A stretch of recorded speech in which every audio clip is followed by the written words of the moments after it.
It's been 7 long years since the first FNAF game. Man, I feel old now.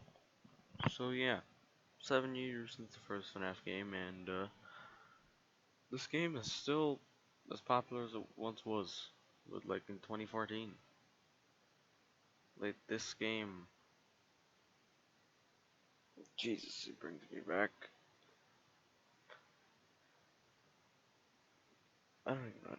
7 years of this animatronic this Chuck E. Cheese horror game, pretty much, and it's still got a growing fandom.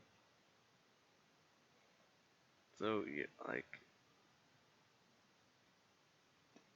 it's fascinating how all of this was just one man, Scott Cawthon, right? Kind of weird how Scott Cawthon was just making his last game, and then that last game he was making became the start of a franchise of games he was making. Kind of weird. Now, I've been a fan since 2014, but I didn't start on FNAF 1. I started on FNAF 2. Now, this game, amazing. This is my first FNAF game that I actually played, and it was amazing. Just saying. I watched all of the game fairies and stuff. I'm still a fan now, but I was like, yeah, I still watch all the game fairies.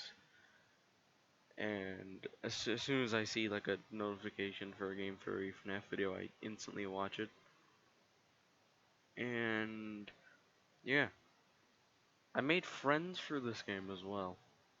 Like, I was looking at all the teasers, talking about it, playing them as well. Trying to actually make like a fan game, but then failing miserably. And it was fun. And all the friends that I made from FNAF are still my friends now, actually, 7 years later. It's pretty cool how far this game has come. And it's weird because the first teaser I actually saw of FNAF was, I'm pretty sure it was either the FNAF 2 Foxy one where it's like, where he's in the hallway and you got the mask on, or I think it was the FNAF 3 teaser, the I'm Still Here one. But the real teasers that I got hyped for was FNAF 4. FNAF 4 was like the best teasers, in my opinion, because they really hyped to get like the final chapter. Then it wasn't the final chapter, like at all. And it's pretty cool because like, cause people thought somewhat like 8-bit gaming. Yeah, they thought this was like Nightmare Freddy was like a spring Freddy because of the 5 fingers. I kind of like the old days of FNAF better than the new ones because there was a lot less lore, and it was kind of cool with the like crazy fairies that people came up with. But now they just know what they're talking about. And at first, FNAF, like, because now we got characters like Circus Baby and like Springtrap and all these other characters, and like Henry, all the human characters and the families and stuff. At first, we didn't have any of that. All we had was the lore now is like, oh, Remnant, a lot of like all these families and stories. Like, we got multiple stories, the book lore and the game lore, and it's just many other things.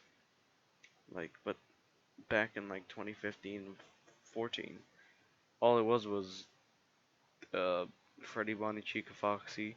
Then we had a fifth animatronic, and then just Killer.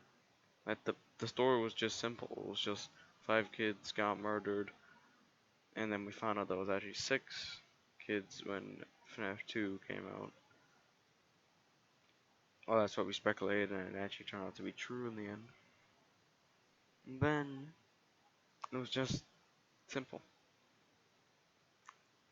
killer and some kids, and then revenge, and the killer dies. Comes back 40 years later, and then burns. That was it. Then once this location came along, it kind of ruined like the whole lore, in my opinion. Still a good game, but it just kind of made the lore. This was like the start of the huge lore, is what I'm trying to say. So, yeah. FNAF is a big part of my life, and all the fan games as well. Like Fanatic Candies, One Night of Flumpties, Pop Goes, Joy Creation, even the newer ones like FNAF Plus and all these other ones. It's still like Fanatic Sonics as well. Also another thing, I had all these games that I liked, mainly like I wasn't actually into a certain game because yeah, I was into games like Sonic.exe and all this creepypasta stuff, but until 20 like they never actually stuck. Cause I used to like jump onto multiple things, yeah, like my different things. Like one day it would be Sonic.exe, like a few months later it would be like Tails Doll or something. But FNAF, it never went away. It just kind of stayed there, kind of stuck. And I still like it now. Out of all, like, I've never had a thing that I've liked for this. Like, FNAF really got me into horror. Sonic X, sure, but FNAF is what really got me into it. And, yeah, pretty much, like, Sonic X, like, all my things I liked, it was like a weekly thing. They all went away in that quick, but FNAF stuck for 7 years. I'm like, Jesus Christ. And all like if at first it was just an indie game, but now it's like AAA games, merchandise, a movie in the works, and some of them are like other movies that have been inspired from it, like the Banana Splits movie and Willy's Wonderland, to name a few. And well, why am I saying a few? Well, I mean there's probably loads of them, like The Hug and whatnot. So yeah, yeah, it's pretty cool that FNAF has inspired a lot of people and changed a lot of people's lives. For the better, for the worse, I don't really know, but it changed mine for the better, let me tell you. And I got better at art because I've been drawing the animatronics for this long. And yeah, I'm better at most things actually. I'm more creative because of this game, because I get to do more creative stuff for this game. Like I said earlier, art is one of them. And yeah, it's pretty cool. Favorite character? Fredbear, obviously. Look at him. Yeah, it's just classic Golden Freddy with purple hat, but still, it's cool. I don't know, cause yeah, it's just weird. I don't really have much to say, but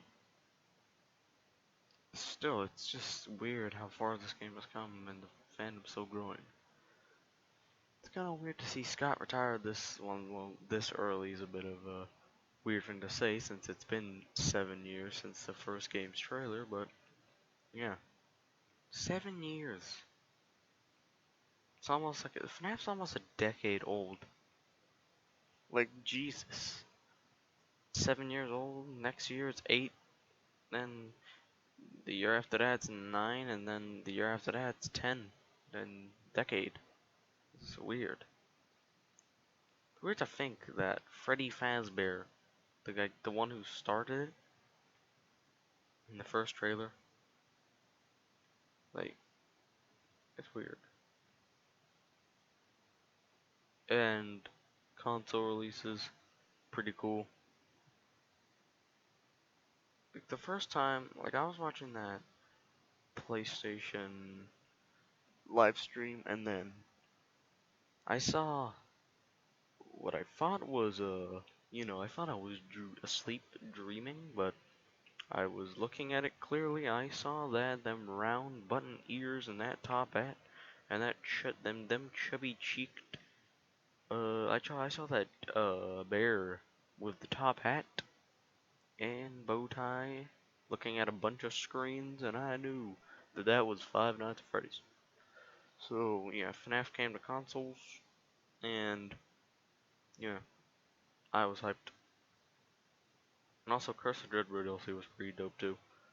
So yeah, amazing 7 years. I can't wait for Security Breach still because that game has been like August 8th. That game was teased like 2 years ago, I think. 2 or 3 years ago, or yeah, two, I think, 2 years ago. It was announced in like 2019. Cause the hell want a Christmas thing? So 2 or 3 years. I think it was 2 years. So yeah, this game's been teased for ages. So yeah. So happy birthday, Five Nights at Freddy's, the game that will probably not even die. It's like SpongeBob. It's like timeless. So yeah, that's it really. Just wanted to make this video because, well, look, it's FNAF and it's 7 years old. Okay, leave it alone.